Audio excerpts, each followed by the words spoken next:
les merveilles, je vous retrouve pour voir un petit peu les énergies de ce mois de décembre.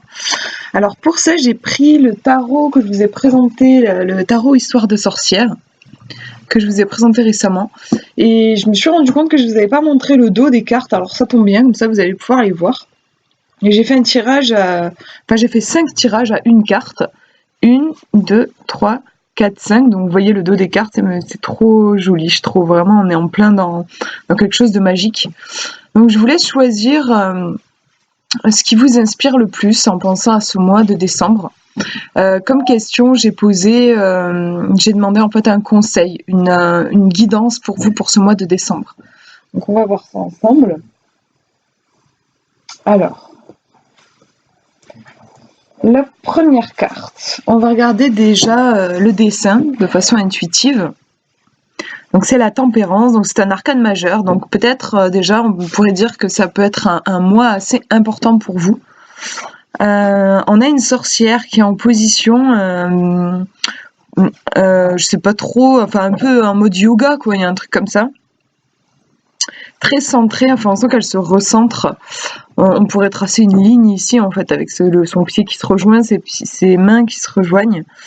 Elle a un œil ouvert, un œil fermé, c'est rigolo ici, une jambe levée, une jambe baissée. Il y a un côté un petit peu symétrique. On a le chat qui se fait la toilette. Et puis derrière, on a des cupcakes. Qu'est-ce qu'on a? C'est un miroir, j'ai l'impression. Ah non, c'est un ordinateur. C'est un ordinateur et puis un livre, une boisson, des carottes. On a un côté un peu cosy en fait.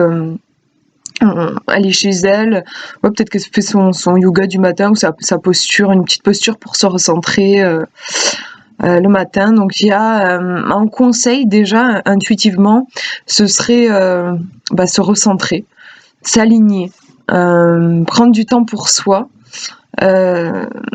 Voilà, il y a ce côté, je trouve, comme je disais, un peu cosy, prendre soin de son intérieur, de l'intérieur de soi.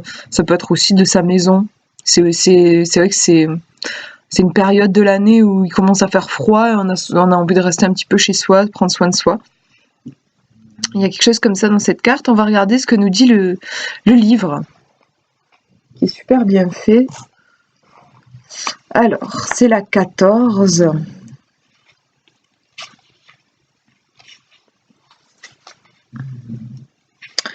Et ça nous dit « Efforcez-vous de trouver l'équilibre en toutes choses » comme conseil pour ce mois de décembre. L'équilibre, il est impossible à atteindre, mais il faut toujours s'efforcer de le chercher. Une sorcière coiffée d'un chapeau noir, donc je vous remets la carte, portant une tunique noire et des collants rayés, se tient bien droite, enracinée dans la posture de l'arbre. Ah ben voilà, j'y connais pas grand-chose, peut aussi ressembler à du qigong, ouais, apparemment c'est la posture de l'arbre. Elle a un œil ouvert et un œil fermé. Il y a de l'espace autour d'elle, mais d'un côté, il y a un plateau avec des cupcakes, un verre de martini et un ordinateur portable ouvert. De l'autre, il y a une assiette avec une botte de carottes surmontée de leur fan verte, un verre transparent rempli d'eau, une tranche de citron sur le bord du verre et un livre. Un petit chaton noir lèche sur sa patte le glaçage d'un cupcake tombé au sol. Ah, c'est trop mignon, j'avais pas compris la petite histoire. L'ambiance de la carte est légère, mais parfaitement équilibrée. Comment trouvez-vous l'équilibre dans votre vie? Notre sorcière tempérance dirait probablement de la modération en toutes choses, y compris pour la modération. Et elle sourirait de ce sourire angélique, parce qu'elle est parvenue à atteindre ce qui, pour la plupart d'entre nous, est tout simplement impossible. Mais cela ne signifie pas que nous ne puissions pas essayer. S'efforcer de trouver un équilibre parfait est une tâche sans fin, qui exige à la fois calme et discipline, ainsi que la capacité de suivre le courant tout en restant fort et bien enraciné. On ne vous a jamais dit que ce serait facile.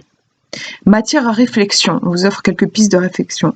Avez-vous déjà essayé d'adopter la posture de l'arbre?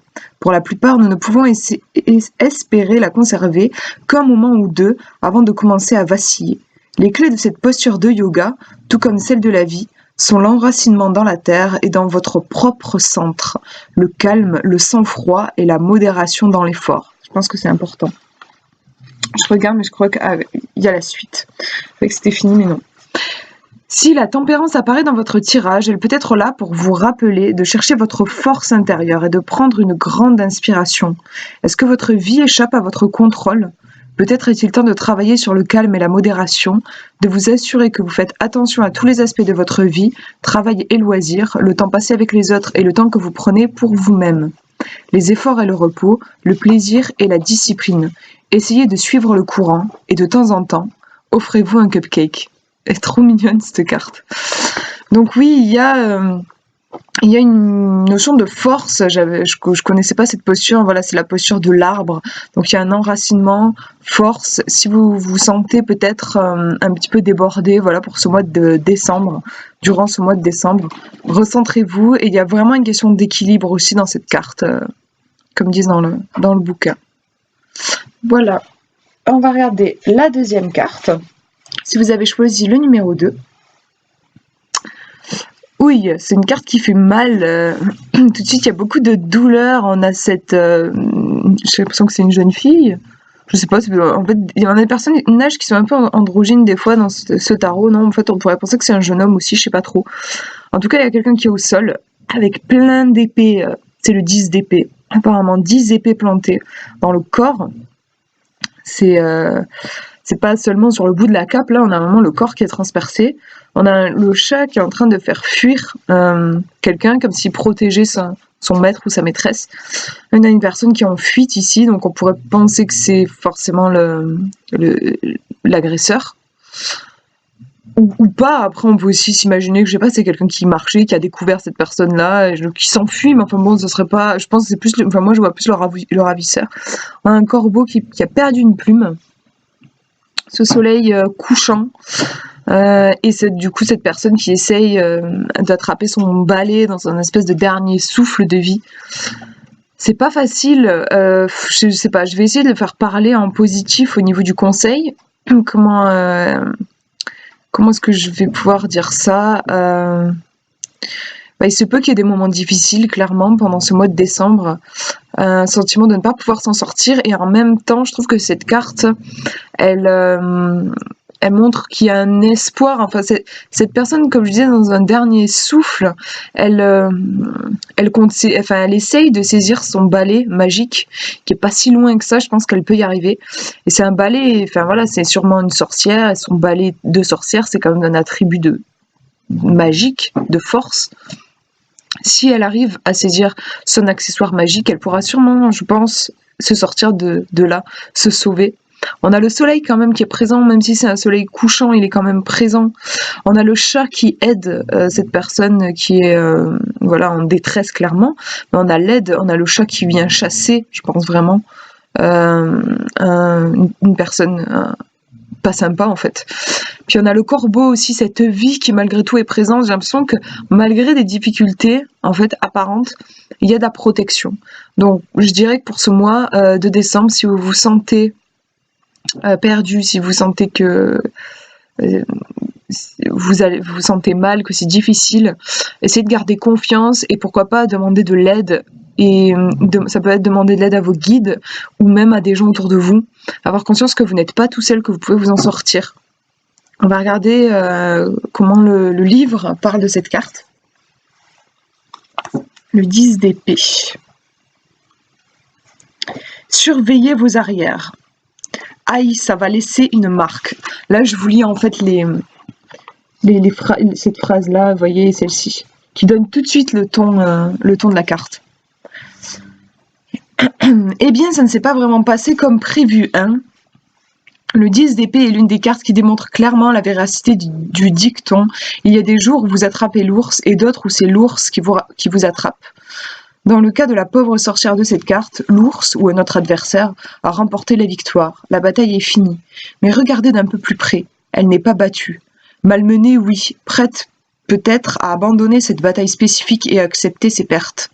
Mais rien ne dit qu'elle ne peut pas apprendre quelque chose de cette expérience, même si ce qu'elle apprend, c'est à qui ne pas tourner le dos la prochaine fois.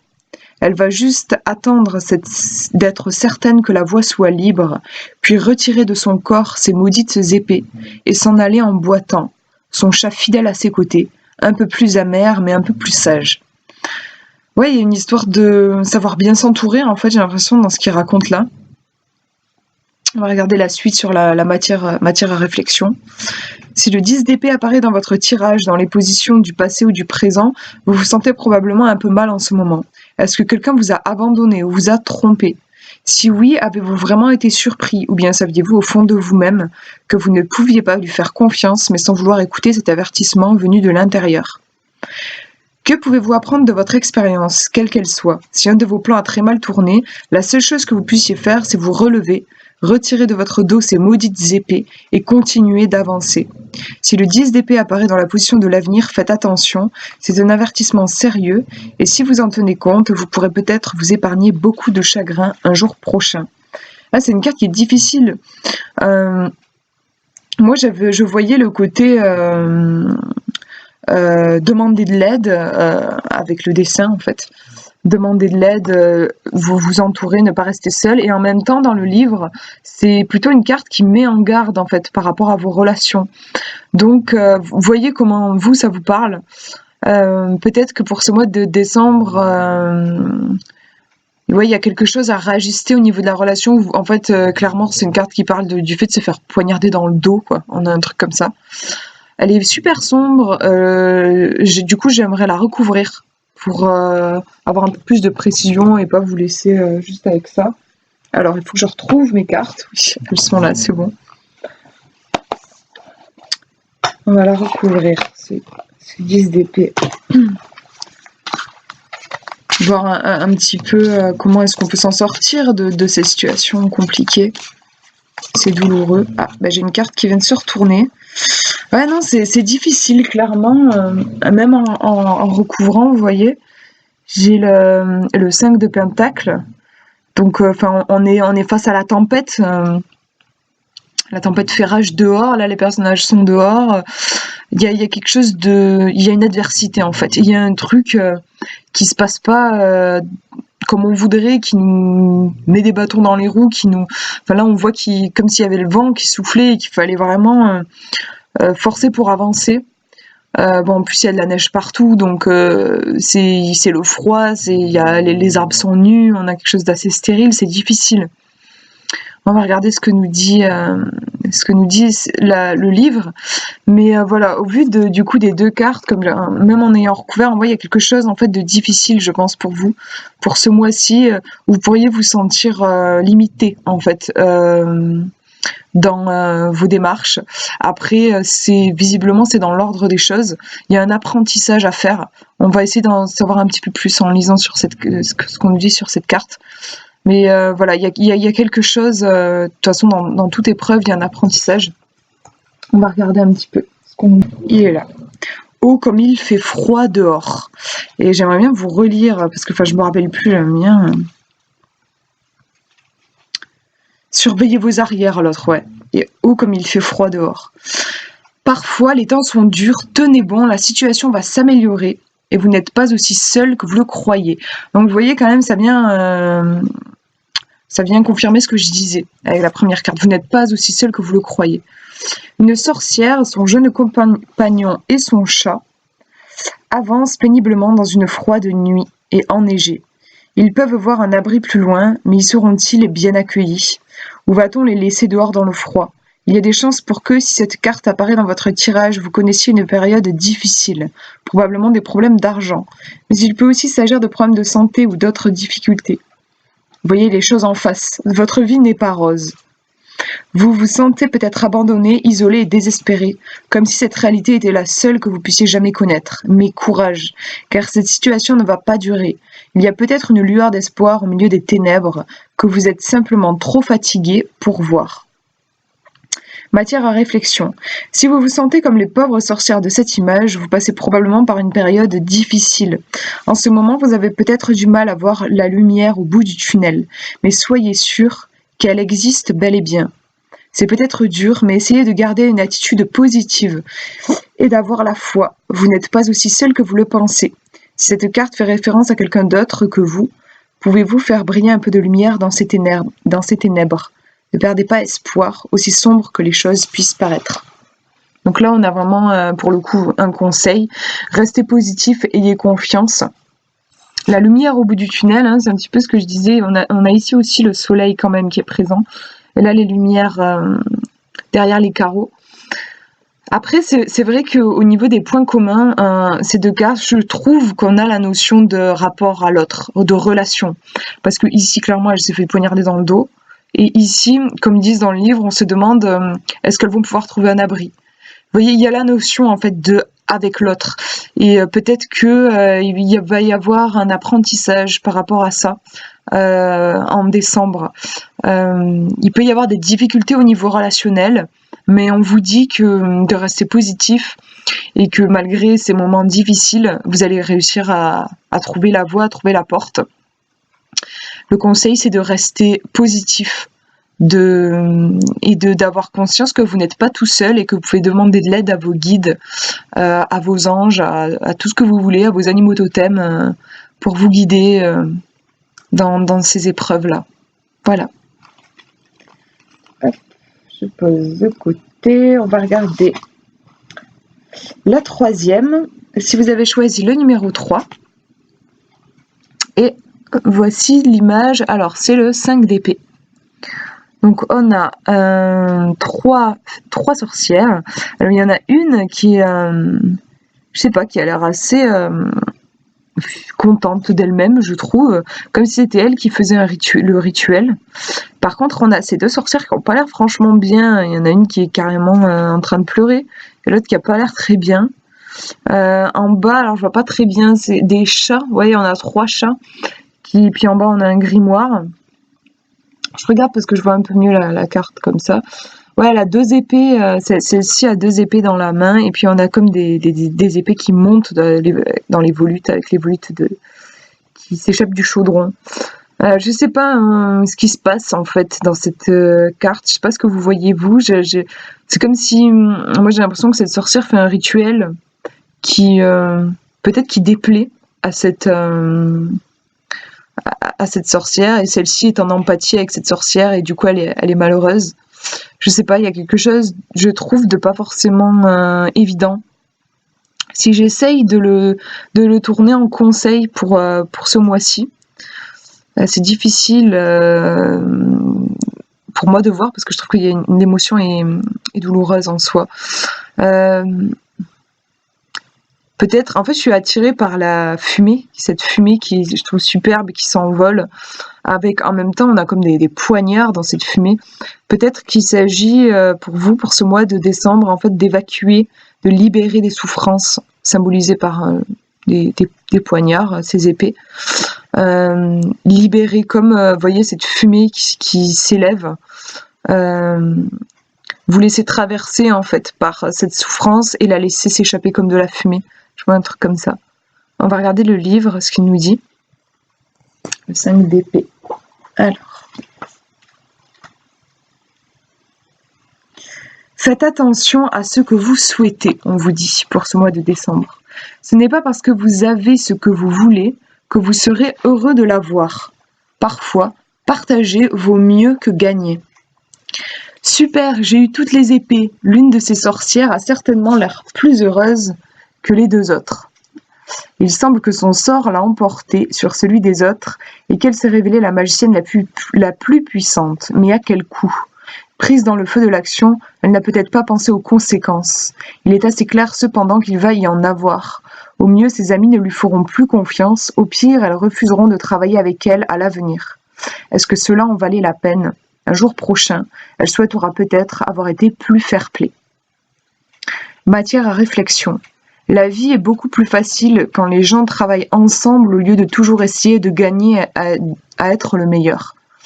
Le 5 d'épée nous rappelle le coup de l'obsession des sommets et nous avertit qu'il peut y avoir autour de nous des gens qui n'ont pas vraiment à cœur notre intérêt. Est-ce que vous êtes fair-play ?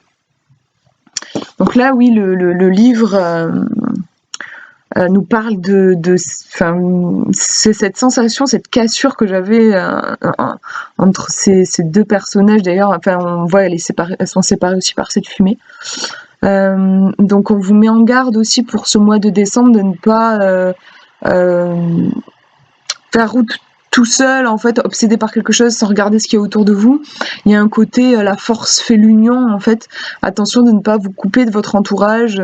Attention de ne pas couper le lien, en fait, avec les autres. Ça peut être ça aussi en conseil.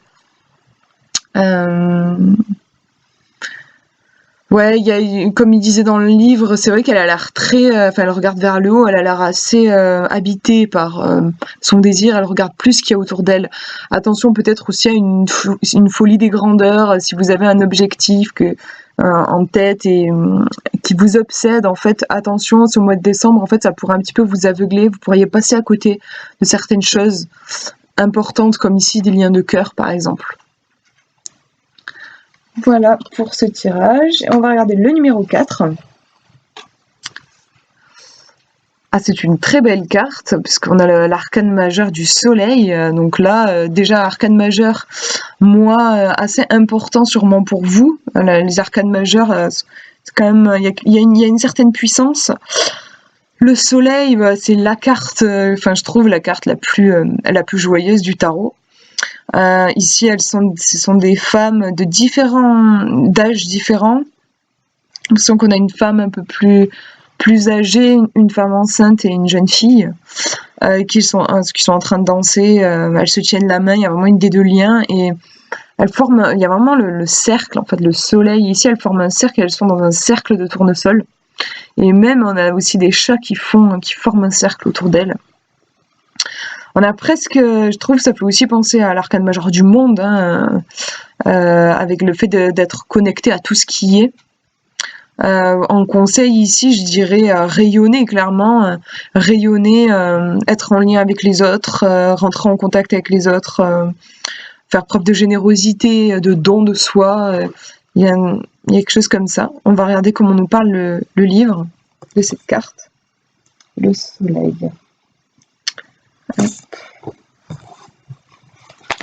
C'est le numéro 19. Laisse entrer le soleil pour ce mois de décembre. On ne peut pas trouver mieux. Un soleil jaune rayonnant emplit le ciel. En dessous, portant des vêtements légers et colorés, 3 sorcières, une jeune fille à peine épanouie, une mère à la grossesse avancée et une vieille femme encore alerte. Elles font une ronde. Elles sont au milieu d'un champ de tournesol et on peut voir 3 chatons noirs les regarder parmi les fleurs. L'un d'entre eux tient même une fleur dans la gueule, j'avais pas vu. L'ambiance est festive et heureuse, et pourquoi pas, c'est le plus beau jour de leur vie. Que pourrait-il y avoir de plus merveilleux que de danser dans la chaleur et la lumière du soleil pour une magnifique journée et en excellente compagnie? Eh bien, pas grand-chose. Parfois la vie vous offre un moment, une heure, un jour de joie et de fête improvisée. Vous connaissez peut-être une éclaircie soudaine qui vient percer les nuages de l'incertitude de la dépression. Ou peut-être que vous êtes simplement frappé par un de ces moments extraordinaires où tout semble se mettre en place à la perfection. Profitez-en. De tels instants sont rares et fugaces. Vous pourrez je vais y arriver. Vous pourrez plus tard vous occuper des problèmes quotidiens. Pour le moment, danser. Matière à réflexion. La carte du soleil est simple et entièrement positive. Si elle apparaît dans votre tirage, c'est toujours un bon signe. Avez-vous posé une question ? Le soleil signifie probablement que la réponse est oui. Ou peut-être qu'il est juste là pour vous rappeler de prendre le temps de profiter des bons moments quand ils se présentent. À quand remonte la dernière fois où vous avez fêté quelque chose ou dansé de joie, juste parce que vous en étiez capable ? Laissez le soleil entrer dans votre vie, et la joie ne manquera pas de le suivre. Une très jolie carte, vraiment un signe très positif pour vous. Voilà, on vous conseille vraiment de profiter des bons moments. C'est une carte qui représente vraiment l'optimisme, en fait, pour ce mois de décembre, quelque chose de très joyeux pour clôturer cette année 2019. Et on va regarder la dernière. Si vous avez choisi le numéro 5, et c'est le 10 de Pentacle. Alors on a vraiment un tableau ici très familial. Un couple au centre sur un banc avec ensuite autour des enfants d'âges différents. On a aussi un chien, des chats, cette grande maison à l'arrière, on a des vignes. Il y a un côté harmonie familiale, en fait, je trouve. Le mot-clé quand je vois cette carte, c'est vraiment le côté famille pour moi. Donc c'est vrai que pour le mois de décembre, c'est intéressant parce que souvent, enfin, on est emmené avec les fêtes de fin d'année à retrouver sa famille. Donc pour vous, ça peut être le conseil, ça peut être de vous connecter vraiment à ces moments en famille, aux liens, puissance des liens du sang. Il y a un côté paisible dans cette carte aussi, revenir à ce qui est réellement essentiel, aux liens essentiels. À regarder comment nous parle le livre. Je regarde si je vois d'autres détails que j'avais pas vus. Ouais, il y a beaucoup d'amour en fait, je trouve, dans cette carte. Le 10 de Pentacle. Hop, je vais y arriver. Voilà. Et ils vécurent heureux jusqu'à la fin des temps. C'est la phrase de la carte. Le bonheur est bien davantage que l'argent, la réussite est bien davantage que la richesse. L'abondance peut prendre de nombreuses formes. N'oubliez pas de vivre chaque instant le plus pleinement possible, surtout ceux que vous partagez avec les autres. Voilà en fait un petit peu le message pour vous pour décembre. On va creuser un petit peu en regardant le détail de la carte. L'argent ne garantit pas le bonheur, mais un certain niveau de sécurité financière peut certainement vous aider à vous détendre et à apprécier ce que vous avez. Le 10 de Pentacle est un signe que vous avez atteint ou que vous allez atteindre votre désir le plus cher. On dirait que finalement tout est au beau fixe, mais souvenez-vous que le climat est régi par des cycles et que le beau temps n'est jamais éternel. Profitez des beaux jours pendant qu'ils sont là et laissez la force que vous offre votre foyer et votre réussite vous aider à être encore mieux préparé pour ce que la vie va vous envoyer ensuite. Matière à réflexion. Cette carte parle d'obtenir ce que vous voulez et d'en profiter. Vous devriez donc vous demander ce que vous voulez vraiment. L'avez-vous déjà ou en avez-vous une version raisonnable? Si c'est le cas, assurez-vous de prendre le temps de l'apprécier. Passez plus de temps avec les gens que vous aimez, à faire les choses que vous aimez. Sachez apprécier votre travail autant que vos loisirs. Si vous vivez encore des moments difficiles, cette carte est un encouragement. Elle vous dit que vous touchez au but. N'arrêtez pas. La réussite est au coin de la rue, ou peut-être de l'autre côté, à un pâté de maison ou au prochain carrefour. Mais continuez, ne renoncez pas. Vous êtes bien sur la bonne voie. Donc super message aussi pour ce dernier mois de 2019. Vraiment un message super positif qui vous dit que de revenir à l'essentiel en fait, de profiter des bons moments. On a vraiment un côté prospérité en fait. Et comme ils disent dans le bouquin, c'est un bon signe qui vous dit de continuer sur cette voie. C'est vraiment En fait, il y a une harmonie, je trouve, dans cette carte. Voilà, et écoutez, je vous fais de gros bisous. Je vous remercie d'avoir regardé cette vidéo. Et puis je vous dis à une prochaine.